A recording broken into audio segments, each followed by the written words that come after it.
Today we are ranking every single one of the original Harry Potter films. I recently finished a rewatch of all of these. I was just in the mood to just get back into the world of magic, and man, I'm glad I did. And I figured, hey, there's content to be made here. I unfortunately was never accepted into Hogwarts due to the fact that I am, in fact, a dirty muggle. Also, I don't live in Britain, but that doesn't mean I don't have magic. In this show, we have the magic of editing. Editor, cast some kind of funny spell. But yes, today we're going to rank every single Harry Potter film from S to E. No need for an F tier because none of these movies deserve an F tier. They're all good in their own way. Well, what would be an F tier movie, you may ask? Rise of Skywalker. Okay, that's enough being a dirty muggle. Let's go ahead and start ranking these, shall we? I grew up on these films, and I'm sure a lot of you did as well. I remember when Deathly Hallows Part 2 was coming out, and that was like the Avengers Endgame of the era. I remember going to see it in theaters with my grandparents when I was a little small boy. That was just such a good time. I was so excited for that. I also remember receiving my copy of Deathly Hallows Part 1. Man, it was just such a good time. I still have all of my DVDs. I still have all my Harry Potter DVDs on a big disc rack. Here, let me go get it for you. These are all my DVDs. They're rather dusty because the case is old. But look, you can even see Half-Blood Prince right there on the front. But that's 6 movies up. Let's start with the first one, shall we? Harry Potter and the Sorcerer's Stone, or if you live in London, the Philosopher's Stone. I actually don't remember the reason behind the name difference. I'll throw it on screen. I kind of forget why that happened. But I mean, this one's just a classic, right? It's our first introduction into the world of magic through the eyes of someone who didn't even know it existed. And despite all of its whimsy, it's still kind of a pretty dark movie. Poor Harry doesn't have any family except the horrible Dursleys. He gets forced to live under the stairs and is treated like absolute dirt. Like, there's some pretty, despite the whimsy in it, there's still some pretty dark themes. This movie is also, of course, home to the iconic wizard's chess scenes. Those were just some of the most memorable scenes in the movie, I think. I'd say that and the initial introduction to Diagon Alley and Platform 9 3/4. I'd say those are some of the most iconic scenes from this movie. And obviously our actors are at their youngest at this point, but they still do a relatively good job. And it's nice seeing their acting ability improve throughout each film. Also, a lot of the effects in this are there's a lot of practical effects used in this film, which I really like. I liked how much practical effects was used in some of the earlier ones. And I think it's quite clever that for one of the first scenes of them learning spells, they weren't learning to shoot any projectiles. They were learning to do levitation, which I think is pretty clever in the sense that yeah, sure, it's probably a basic spell, but it's also less work for any VFX artists. Actually, I don't even think they needed VFX artists for that scene. So that probably saved a bit of time and a bit of money on the back end of things. I mean, this movie's just a classic. I don't think there's anything more I really need to say about it. I think it's definitely a nice A tier. I think that's the perfect spot for it to go, and feels a good place to start off. Moving on to the second movie, we have Harry Potter and the Chamber of Secrets. Once again, despite being one of the earlier films where our actors are younger, surprisingly dark film. We speak about murders from 50 years ago, kids getting petrified, Harry getting poisoned by the basilisk, and Ginny Weasley who was going to rot in the chamber forever. I remember the whole message on the wall. That was just some surprisingly dark stuff. And I have to be really, really careful to not let my arachnophobia impact my rating of this movie, because there's the whole scene with the spiders and Aragog. Now, Aragog is a legend, don't get me wrong, but he's a spider, therefore he needs to die. This movie had a lot of reveals about Harry as an individual, him being able to talk to snakes and all that. Because in the first movie, we see him talk to a python, right? And we think, oh, we know he's a magic kid. That must be a relatively, normal ability, being able to speak to animals and lizards and reptiles and all that. And then it's revealed here that that's not very common. And it's oh, crap, it's a shock for Harry and a shock for the audience. And I think what I really like most about Chamber of Secrets as a film is we learn a lot about the history of Hogwarts and the world of magic as a whole. There's a lot of history here, and sure, some of it is explained through exposition, but we also got those flashbacks with Tom Riddle's diary and all that, and that's good. There was a lot of world building in this movie, and I think it was really smart to do it here and now. That way a lot more is set up for the future films. While Professor Quirrell being possessed by Voldemort in the first film was pretty good and pretty reasonable villain to have, I like that in the second film not only did we have Gilderoy Lockhart as like a secondary antagonist, but I like that. I really liked Tom Riddle as an antagonist. He was great. I don't know the name of the actor who played him in that film. I'll put him up on film now, but he definitely seems like a young Voldemort. And then there were also like a bunch of like different versions of this movie with like tons of cut scenes. There were like a bunch of cut scenes, actually. I went out of my way to watch the version that had all the uncut content, and I'm like, you know, I get why they may have removed this, but at the same time, it also kind of makes sense to keep it in. Again, I don't remember the reasoning behind those cuts, but I'll put some kind of explanation of it up on screen for you to read. And we had Dobby, of course, Dobby, what a little legend he was. And despite there being a lot of good world building and a lot of good scenes in this film, I feel like aside from like the introduction, the like climax of the middle act, and the climax, aside from those like 5 to 10 minutes of screen time, I feel like the rest of the movie is like quite slow in terms of its pacing. Like there's a lot of standing around and talking and slowly figuring things out, and you know, there's always some of that in every story ever, but it feels like a lot of it was stretched out a little bit just to sort of create more suspense, and like, yeah, it was all right. But I think I'm gonna have to put Chamber of Secrets in B tier. I do like this movie. I have a soft spot for it, but I think it's a B tier movie. But what definitely isn't a B tier movie is Harry Potter and the Prisoner of Azkaban. Oh my god, this is one of the best films in the franchise. I think there's zero argument from anybody that this is hands down one of, if not the best out of all of them. Not only was the story really, really great, but a lot of the sections and a lot of the way everything is brought full circle at the end with the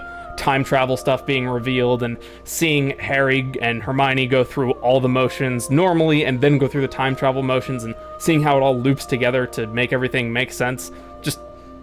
It's just so well made. Also, the cinematography and some of the shots of like the camera going through windows and it fading to the outside or fading to the inside depending on which way it's going, so good. And the foreshadowing of the time travel with how many shots there are of like the main Hogwarts clock and stuff like that, utterly fantastic. Harry also starts to feel more like a proper wizard in this film. In the previous two films, like, yeah, he did a little bit of magic, but this is where he really starts to develop and feel like a more proper wizard. Before it was Hermione who was kind of doing most of the spell casting, which, you know, obviously makes sense, that's her character. But after getting messed up by the Dementors so much, Dementors, another excellent point of this movie, the Dementors just so freaky and scary and so well used. The Dementors being a motivation for Harry to grow stronger and learn how to protect himself better, and him learning the Patronus charm, just that whole like training arc basically was just so good. Seeing Harry cast some proper spells and like surpass his limits for the sake of, you know, someone he cares about, it's all just so good. And I think unironically, one of the things that I love absolutely most about this film is that there isn't like a singular antagonist. In the previous two films, we obviously had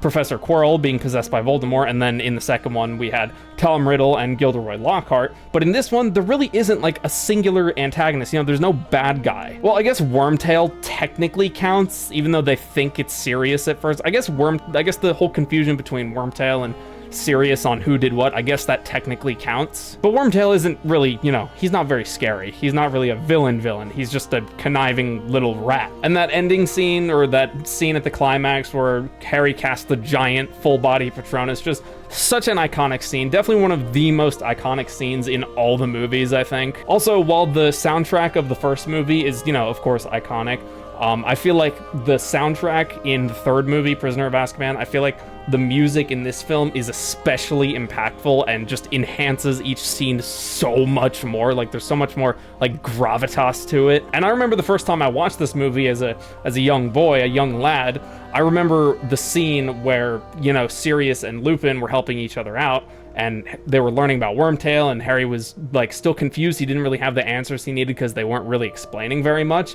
And then when Severus shows up, it's like, oh crap, this is it pretty much. And then Harry's like, I'm gonna attack Severus, not the other two. When that happened and he blasted him against the wall, that was just like, oh my god, what are you doing, Harry? I like how passionate Harry is in this because he has so much personal stake in the ongoing conflict with Sirius and Wormtail and how his parents got killed and all that. I like how passionate he gets in this film, because a lot of the time he's just sort of like fighting evil and fighting Voldemort and the darkness just for the sake of it, because he's the chosen one, and it's his obligation. But when he has like a really personal stake in it, and he's like he really has a reason to fight extra hard, and he gets passionate and angry and he's full of fury, I feel like that is when Daniel Radcliffe acting as Harry is at his best, and I feel like it's also what makes for some of the most impactful storytelling in this universe. But yeah, this movie, Prisoner of Azkaban, S tier, no questions about it. Let us move on to Harry Potter and the Goblet of Fire. Did you put your name into the Goblet of Fire? Dumbledore asked calmly. Now that we've reached this one, I'm thinking about all the memes the internet has made over the years about this movie and the Harry Potter franchise in general. My mind drifts to J. Clayton1994, if any of you have ever heard of him. Absolute legendary YouTube pooper. There's a lot I like about Goblet of Fire. Like, I also like Harry a lot in this one. And his sort of like... Again, he doesn't really have as much of a personal stake in this one, but I feel like Daniel Radcliffe's acting ability, like, improved in this one. I feel like he's a lot more expressive in Goblet of Fire. I feel like riding off the back of Prisoner of Azkaban, he sort of learned to be a lot more expressive. But there's a lot about this movie that I also just kind of, like, have some problems with. Like, for example, we spend the entire season with Mad-Eye Moody thinking he's just this, like, crazy nutter who, you know, who just went crazy and sort of lost it a little bit and then found it and then lost it and then found it again. And Moody was very entertaining, but it wasn't Professor Moody. It was whatever his name was, Barty Crouch Jr. So we spend this whole time getting to know this character, and then when he's killed off in a later movie, it's like, I don't really feel as much emotional weight because we didn't really know him. But Barty Crouch as Mad-Eye was very entertaining. Looking at it just on its own, very funny. Also, I love the opening sequence of the Quidditch World Cup and the port key and all the setup that's like for how things at the end are gonna go. All really good stuff. And the climax of this film, aside from like, I don't know, climax of Prisoner of Azkaban, I'd say the final duel with Voldemort at the end of this movie, so good. So unbelievably good and epic. I forget the name of the actor who played Voldemort, but oh my god, he absolutely killed the role. He is so iconic. Like, he showed up for, what, 10 minutes of screen time and absolutely stole the stage right at the very end. But as for the runtime and general, like, plot and overarching plot of the Triwizard Tournament, or I guess Quad Wizard Tournament in this case, I liked the trials. They were all very cool. I think my favorite out of the 3 trials, like, in terms of, like, just generally how they went, probably the lake, because it was terrifying. I absolutely despise the ocean and just deep water bodies in general. It's ironic because I love swimming, but if I cannot see the bottom, or if the bottom is fuzzy or blurry, no thank you. Unless it's genuinely just a massive indoor pool, no thanks. The lake scene was utterly terrifying, and it was also just like very freaky, and it's like very uneasy. The energy and ambience of it was just like so well conveyed. What I really wish this film did though, and it's like, this isn't really a problem I have with it, it's just I see it as like messed up or missed potential, is I wish that Harry and Cedric's relationship was way more explored. Like, I wish it was explored so much more thoroughly. Like, it's shown in a few scenes that Cedric doesn't approve of everybody ragging on Harry and bullying him and wearing those stupid badges and stuff like that. And it would have been so cool, I think, even with Ron turning on Harry, that if Harry became friends with Cedric, and Cedric was kind of like his only ally throughout this whole thing, up towards the end anyway. Everyone's against him, and then he makes this new friend, and then his death at the very end would have been so much more impactful. I don't know, I just see that as so much missed potential, because the actor who played Cedric did a very good job for the little screen time he was given. I do like Goblet of Fire. I think I definitely like it more than not Prisoner of Azkaban, Chamber of Secrets, but I don't think I'm going to give it an A tier. I think I'm going to put it in high B. Moving on to Harry Potter and the Order of the Phoenix. I think aside from Prisoner of Azkaban, a lot of people would probably name this one as one of their favorites. We have an excellent antagonist who everybody despises, which was, the point, in the form of Dolores Umbridge, and it's so funny how much everyone hates her, and then the actress who plays her is actually just like really nice. But she absolutely killed the role, and oh my god, she was a huge show stealer. And the whole plot line with Harry's underground resistance and everyone still being against him, after the last movie, not believing him and all this, and him just being like, you know what, screw it, if they're not gonna listen, then what's the point? Thank God he has friends like Hermione who will make him listen to them. If Harry didn't have Hermione, then the whole underground resistance probably would have never happened. Harry starts to feel a lot more like a developed character now that he's, been through some shit. And his reactions and fury to everyone around him, to just like not believing him and being like angry and skeptical of him and thinking he's a liar and all that, and his like very furious and very clearly like angered reactions towards him, because he was the only one who was there and he's the one who suffered through all of it, and he absolutely despises that no one is on his side. I mean, Ron is on his side and he defends him, but without anyone else to take his, or anything else to take his frustrations out on, he takes it out on Ron, and that's kind of like, bruh. I think the dynamic between our three mains was like quite strong in this one. I think overall the three of them, their chemistry is just like really starts to peak here. Not that it's bad in any of the later films, but it feels like their chemistry between each other is just especially good in this one. The actors and the characters. Also, once again, climax of this film, much like the last one, complete show stealer once again. Voldemort was. Not just Voldemort, but Bellatrix as well. Sirius's death was just so disheartening. But I do have one kind of problem with this movie. At the very end, after all the horrible things have happened, we end up back in Hogwarts, and, you know, Dumbledore apologizes for, like, ignoring Harry and, you know, trying to protect him indirectly and all this.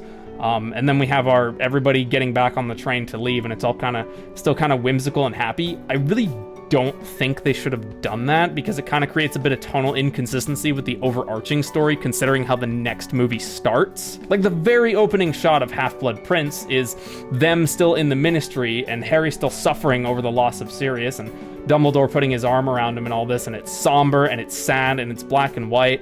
Like, I think the movie should have ended, like, maybe not directly in the Ministry, but maybe just one of Dumbledore's and Harry's conversations after the fact, and then it just transitions to Half-Blood Prince after that. So while the whole movie is great, I think the ending creates just a little bit of a tonal hiccup, I guess. Also, I think I will be scorned, or someone will use the Cruciatus Curse on me if I don't at least give this an A tier.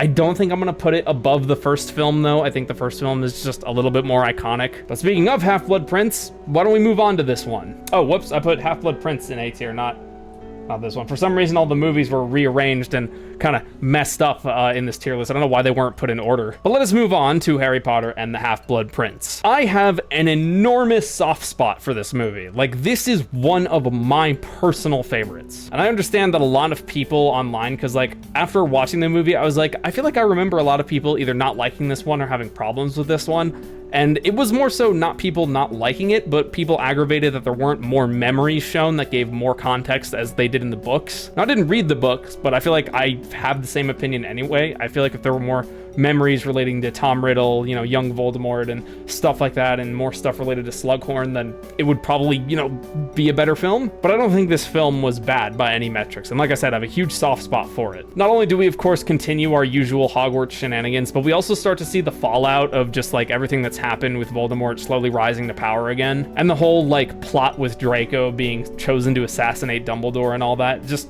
quite well executed. The fact that he tries to go to some other methods so he doesn't have to do it directly was just, you know, it's very in line with Draco. He's the type of, you know, he's a snake. That's what he is. But I kind of wish that Harry, like, I don't know, tried to sympathize with him a little bit, because when he found him crying in the bathroom, it was obvious that, like, you know, Draco was not happy about this situation. Now, obviously, those two have been rivals and enemies since childhood, so, you know, why would Harry sympathize with him? But I don't know, I just think it could have been an interesting alternate idea. But the absolute building block, and the one thing that completely makes this movie for me, is the relationship between Harry and Dumbledore. Like, they've known each other for quite a long time now, and their dynamic is just really good. Also, I think the actors have excellent chemistry with each other. And after not involving Harry in any of, you know, his investigations in the last film, it's clear that Dumbledore, you know, realized how much of a mistake that was, considering the danger Harry was put in.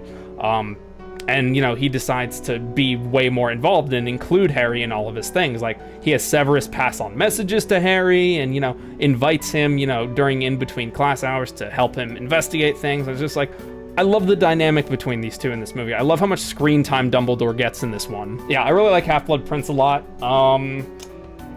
Does it get a B? Oops. Does it get a B tier or an A tier? I don't think I can give it an S tier comfortably. I mean, if it was just like, this is my personal tier list, I mean, technically it is. But I think if I were to try and be as objective as possible, I think it would probably still sit in, probably still B tier. Probably like right in between Chamber of Secrets and Goblet of Fire, but I feel like these two are like pretty interchangeable for where they sit. So I'll put it in the middle, I think, just because I have a soft spot for it personally. And now moving down to our final two films, why don't we start off with Harry Potter and the Deathly Hallows Part 1. I think that there's a lot of things this film does right, and I think there's a lot of things it could have done better. I think showing our trio and having them hang out a lot more, because in the last film, like I said, I feel like we spent a little bit more time with Dumbledore than we did the main trio, but the main trio's together throughout this entire film, and I really liked that. Like I said, I think there's a lot of things this film does really good, and a lot of things that it could have done better. So why don't we start with the things it did really good? Another thing I think it does really well, and another thing that I also personally really liked, another scene and sequence I liked, was Dumbledore's final testament to the trio and the things he gave to all of them, especially the Deluminator to Ron. Like, it makes total sense that Dumbledore would know exactly which one of them would need such a device the most. Out of the three of them, Ron is definitely like the most mentally susceptible. He's not weak-minded by any means, but he is definitely the most susceptible to dark magic, and, you know, he's definitely a lot more passionate than the other three, and, you know, is more susceptible to his own emotions and stuff. So I really like that, you know, it makes perfect sense that Dumbledore would have the foresight to give him the Deluminator. I think the opening sequence is also really good. I think it just goes to show how bad things are, that they have to have whole operations to move Harry around and protect him. I also really like the sequence at the very start with Malfoy Manor and Voldemort petitioning his whole just higher echelon to be like, hey, I need someone's wand. And I really like the amount of fear everybody feels, because it's like, they're scared that the wand will fail him, and then, you know, he'll come back and be really pissed off about it. And it also goes to show that Slytherins and Death Eaters are extremely selfish creatures who want to, you know, keep their things, and they don't want to offer it up. They're not selfless or noble or honorable. None of them want to give it up. That's why Voldemort has to fear it out of them, and he knows Lucius is an easy pick. And I just love the disgust on Voldemort's face when he snaps off the head of his wand, the snake head, because he just goes to show that Lucius is just such a fraud. He acts all prim and pristine and perfect. So like he's the spitting image of what Death Eaters and magic people should be, but, you know, he folds under any amount of pressure. And I think throughout the whole movie, the whole, like, travel sequence of, like, you know, the gang going through the forest and the woods to try and avoid detection and keep safe mostly while they search for clues about how to destroy the Horcruxes and look for the sword and all that. I think all that, like, a lot of the individual moments are really good.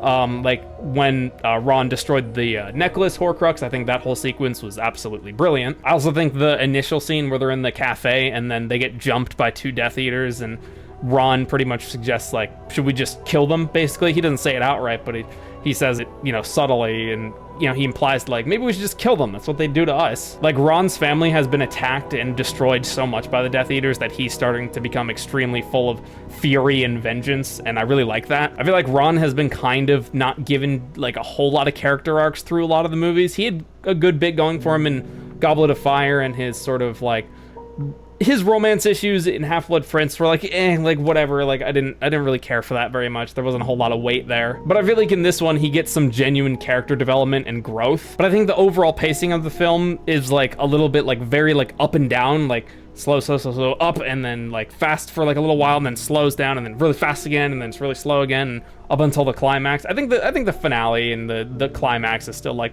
overall pretty good, all things considered. It doesn't hold a candle to too many of the other films we've already ranked, but, you know, it's all right. Dobby's death was utterly tragic, and I cried the first time I watched this film. But yeah, like I said, a lot of things this movie does right, but I think out of all the ones I've ranked so far, it's probably my least favorite, all things considered. I don't think it's a bad film or anything like that. It's just, I think all the other ones we've ranked so far are just better. But where does Deathly Hallows Part 2 fit into the Harry Potter equation? All the actors are at the oldest they've ever been, and, you know, supposedly the peak of their acting ability.